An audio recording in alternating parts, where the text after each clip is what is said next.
Warahmatullahi wabarakatuh. Selamat pagi anak-anakku semua. Semoga kalian dalam keadaan sehat walafiat. Kita bertemu lagi di pertemuan selanjutnya di bab 3, yaitu pelajaran matematika bab 3-nya garis dan sudut. Akan Ibu bahas oleh Ibu Luciana. Kompetensi dasar, KD-nya. KD atau kompetensi dasar yang harus kita ketahui adalah ada 3.10. Menganalisis hubungan antar sudut sebagai akibat dari dua garis sejajar yang dipotong oleh garis transversal. Ada 4.10, yaitu menyelesaikan masalah yang berkaitan dengan hubungan antar sudut sebagai akibat dari dua garis sejajar yang dipotong oleh garis transversal. Baik, selanjutnya. Di sini setelah menyimak video ini, kalian atau siswa diharapkan mampu 1. Memahami hubungan antar garis. Yang kedua, menentukan bentuk pembagian ruas. Garis menjadi beberapa bagian sama panjang. Yang ketiga, memahami konsep sudut. Yang keempat, menentukan hubungan antar sudut serta menentukan sudut-sudut istimewa melalui gambar. Nah, yang pertama yaitu kita akan bahas masalah garis. 1. Hubungan antar garis. Nah, kalian harus tahu dulu nih garis itu apa. Garis adalah suatu himpunan titik-titik yang anggotanya terdiri lebih satu buah titik. Titik-titik tersebut berderetan dengan dua arah yang berlawanan. Nah, ini lihat. Ada dua arah ini berlawanan. Hingga jauh tak terhingga. Nah, ini ada hubungan titik dan garis. Yang pertama yaitu hubungan titik dan garis. Kalian lihat, di sini ada M dan di sini titik P. Titik ini berada di garis M. Sedangkan yang biru ini garis M dan titik P berada di luar garis M. Paham? Kalau yang P yang berwarna merah garis panahnya itu berada dalam garis M titik P. Tapi kalau yang satu lagi yang berwarna biru ini garis titik P berada di luar garis M. Baik, kita lanjut. Kemudian yang B yaitu hubungan garis dan bidang. Di sini ada 3 buah gambar. Yaitu 1, ada gambar jajar genjang, di dalamnya terdapat garis L. Nah, ini merupakan garis di dalam bidang. Sedangkan sebelahnya, kalian lihat, jajar genjang mempunyai sudut alfa dan garisnya berada di luar. Berarti garis yang gambar sebelahnya ini merupakan di luar bidang. Kemudian selanjutnya ada yang ketiga. Kalian lihat, ini garis memotong bidang jajar genjang karena dia dari ujung sini ke ujung sini itu rata, membelah menjadi 2. Jadi garis memotong bidang. Kalau yang atas itu garis di dalam bidang karena tidak ada titik potongnya. Kalau yang ini ada titik potongnya, kalian lihat di sini titik potong. Ini namanya titik potong. Nah, ini titik potongnya di sini, yang satu di sini. Baik, selanjutnya kedudukan dua garis yang C. Ada yang namanya garis sejajar, kalian lihat. Garis P dan garis Q ini namanya garis sejajar. Posisinya sama, sejajar. Ada lagi yang namanya garis berhimpit. Nah, ini sebenarnya ada 2 garis, yaitu garis P dan Q. Tapi karena dia berhimpit jadi satu, kelihatannya hanya 1 garis. Padahal ini ada 2 garis. Kemudian selanjutnya ada garis saling berpotongan. Yang namanya berpotongan pasti ada titik potong. Nah, di tengah ini yang merah, ini titik potong antara garis P dan garis Q. Kemudian ada garis saling tegak lurus. Kalau tegak lurus berarti dia akan membentuk sudut siku-siku nih, siku-sikunya di tengah ini. Antara garis P dan Q tegak lurus, horizontal dan vertikal, dia akan membuat sudut siku-siku. Baik, selanjutnya membagi ruas garis menjadi beberapa bagian yang sama panjang. Nah, ini pertama garis. Hanya satu garis, garis AB. Kemudian ada satu garis lagi yaitu AM.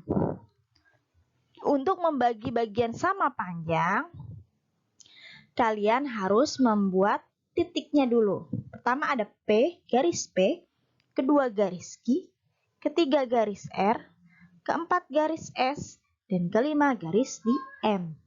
Kemudian kita tarik garis panjang lagi, yaitu P.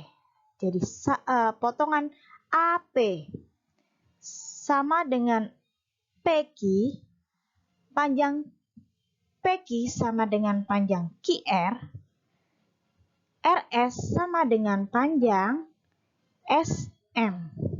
Jadi jarak antara PQ sama dengan PQ1 yang di sini. Di sini PQ1. Sini P1. Nah, AP sama dengan garis PQ, jaraknya sama dengan QR, QR sama dengan RS, RS sama dengan jarak SM. Di sini garis Q1. Nah, di sini garis R1.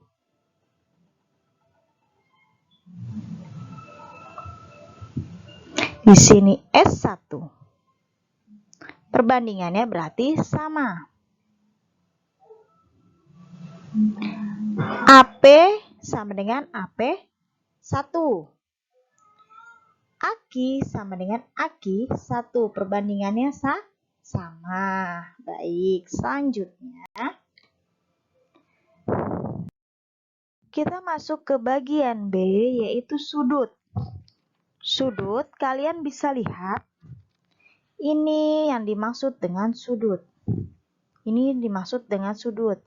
Kalau dibaca dengan satu huruf, itu namanya sudut alfa. Ini sudut alfa. Ini ada simbolnya alfa. Kalau dibaca dengan 3 huruf, berarti sudut AOC. Dari mana? Dari AOB. Sudut AOB, bukan AOC, sorry. Jadi kalau dibaca satu huruf dia sudut alfa, besar sudut alfa. Kalau dia dibaca 3 huruf berarti sudut AOB. Nah, menentukan sudut pada jam. Dalam 1 jam pergerakan jarum pendek itu ada 12. Dari 1, 2, 3, 4, 5, 6, 7, 8, 9, 10, 11, dan 12. Untuk sudut yaitu 360 derajat. Jadi, untuk menentukan besarnya sudut pada jam, yaitu 360 dibagi 12. 12-nya dari mana? Karena ada 12 jam. Ada 12 jarak. Dari 1 ke 2, 2 ke 3, 3 ke 4 itu ada 12. Membentuk 12 sudut. Jadi 360 dibagi 12 adalah 30 derajat. Jadi 1 jamnya itu besarnya 30 derajat per jam. Itu ada bacanya per jam di sini. Selanjutnya, dalam 1 jam ada 60 menit. Pergerakan jarum yang panjang. Nah, 360 derajat dibagi 60 menit. Berarti 1 menitnya itu adalah 6 derajat. Besar sudut 1 detik, 1 menit itu 6 derajat. Kemudian, untuk menentukan besar sudut pada jam, yaitu sudut terbesar diambil sudut terkecil. Baik. Selanjutnya, menentukan besar sudut pada kompas. Nah, kalian tahu kompas yaitu petunjuk arah mata angin ya. Utara, barat, selatan, barat daya, itu yang namanya kompas. Di situ ada letak arah angin ya. Nah, arah mata angin terdiri dari 8. Jadi, untuk menentukan besar sudut antara arah mata angin yang satu ke mata angin yang selanjutnya atau lompatan arah mata angin yaitu 360 dibagi 8, yaitu besar sudut dalam kompas, lompatan kompas yaitu 45 derajat. Kemudian jenis sudut. Jenis sudut sebenarnya sudah ada di pertemuan sebelumnya sepertinya. Jenis sudut itu ada 5 macam, tergantung dari besarannya sudut. Kalau sudut lancip itu yaitu sudut yang kurang dari 90 derajat. Ada lagi sudut siku-siku. Sudut siku-siku itu sama dengan 90 derajat. Kalau besarnya 90 derajat pasti dia sudut siku-siku. Sedangkan sudut tumpul, di sini sudut tumpul yaitu besarnya kurang dari 180 derajat lebih dari 90 derajat, itu sudut tumpul. Sedangkan sudut berpelurus sama aja sudut setengah lingkaran garis lurus yaitu 180 derajat. Ada lagi yang namanya sudut refleks. Sudut refleks itu besarnya lebih dari 180 derajat.